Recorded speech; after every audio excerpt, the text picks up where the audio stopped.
देखिए, हर किसी की अपनी एक कहानी होती है ना? लेकिन कुछ कहानियां ऐसी होती हैं जो सिर्फ कहानी नहीं होती। वो हमें सिखाती हैं कि कोई इंसान असल में बनता कैसे है। तो आज हम मन्नू भंडारी के आत्मकथात्मक संस्मरण एक कहानी ये भी को समझने की कोशिश करेंगे।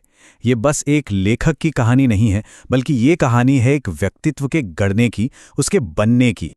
और इस पूरी कहानी का जो सार है ना, वो इसी एक लाइन में छिपा है।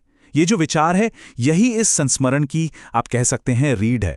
ये कोई किताबी बात नहीं है, ये वो सबक है जो अनुभव की आग में तपकर सीखा गया है, और यही वो धागा है जो इस पूरी कहानी को एक साथ बांधकर रखता है। तो चलिए कहानी की शुरुआत करते हैं बिल्कुल शुरू से, उनके बचपन से। देखते हैं कि वो कौन सी दोहरी मतलब डबल साइडेड फोर्सेस थीं जिन्होंने मन्नू भंडारी के शुरुआती सालों को तराशा और उनकी नींव रखी। तो उनका बचपन ना विरोधाभासों से भरा था। जरा सोचिए, जन्म हुआ मध्य प्रदेश के भानपुरा गांव में। घर ऐसा जो किताबों और लिटरेचर से, साहित्य कल्चर से जगमगा रहा था, लेकिन साथ ही उस पर मां के कड़े अनुशासन का साया भी था। मतलब एक तरफ तो पिता थे जो एक लिटरेरी माहौल बना रहे थे, और दूसरी तरफ थे सख्त नियम कानून। इसी मिले जुले माहौल में, इसी दोहरेपन में उनका बचपन बीता। और उनके पिता वो एक बहुत ही प्रभावशाली लेकिन कह सकते कॉम्प्लेक्स पर्सनालिटी थे। उनके जो आदर्श थे वो आसमान जितने ऊंचे थे, लेकिन उनका अनुशासन वो चट्टान जैसा सख्त था। और इन्हीं दोनों चीजों ने, उनके आदर्शों और उनके अनुशासन ने मनु जी के मन पर एक बहुत गहरी छाप छोड़ी।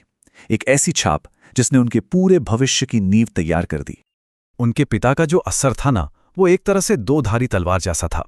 एक तरफ तो उन्होंने स्वाभिमान, ईमानदारी, सेल्फ कॉन्फिडेंस जैसे आदर्शों के बीज बोए, लेकिन दूसरी तरफ उनके कड़े अनुशासन की एक दीवार भी थी। पर सबसे इंटरेस्टिंग बात क्या है पता है?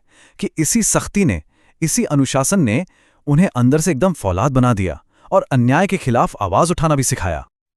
और फिर कहानी में एक ऐसा मोड़ आता है जहां सब कुछ बदल जाता है।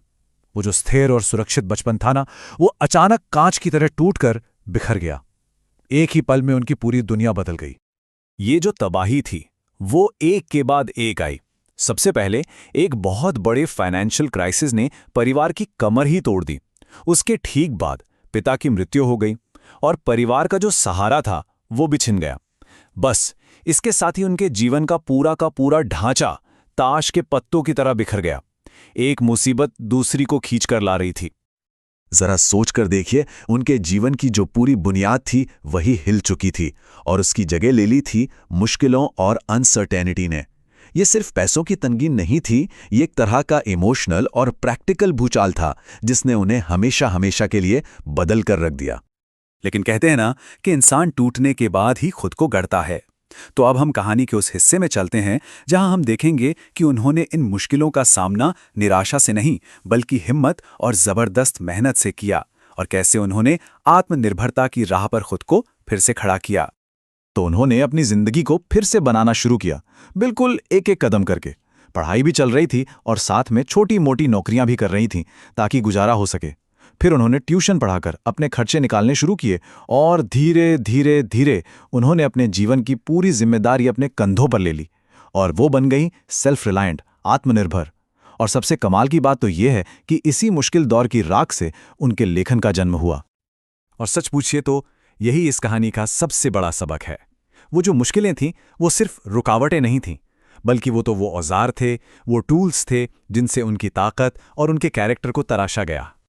तो चलिए अब इस बात को थोड़ा और गहराई से समझते हैं कि कैसे उनके संघर्ष उनकी सबसे बड़ी ताकत बन गए, और कैसे इन्हीं मुश्किलों ने उन्हें एक लेखिका के तौर पर अपनी आवाज, अपना पर्पस खोजने में मदद की।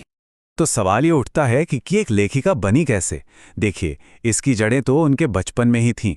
एक तरफ पिता की लाइब्रेरी और वो लिटरेरी दुनिया का असर, दूसरी तरफ घर में अनुशासन और पढ़ने लिखने का माहौल।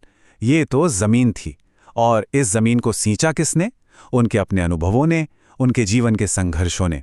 और जब ये सब चीजें मिली तो उन्होंने मन्नू भंडारी को एक लेखक बनने के लिए पूरी तरह से तैयार कर दिया। और इस पूरी यात्रा का, इस पूरे अनुभव का नतीजा क्या निकला? नतीजा था कालजयी साहित्य।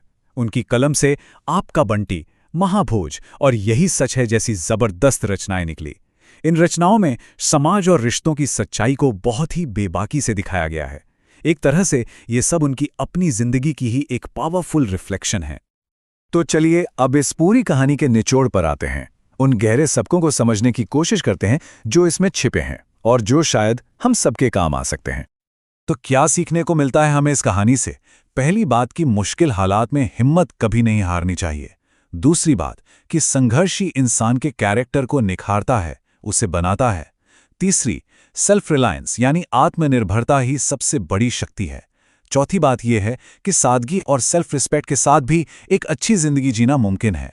और हाँ, आखिर में माता पिता से मिला अनुशासन भी एक बहुत कीमती तोहफा होता है।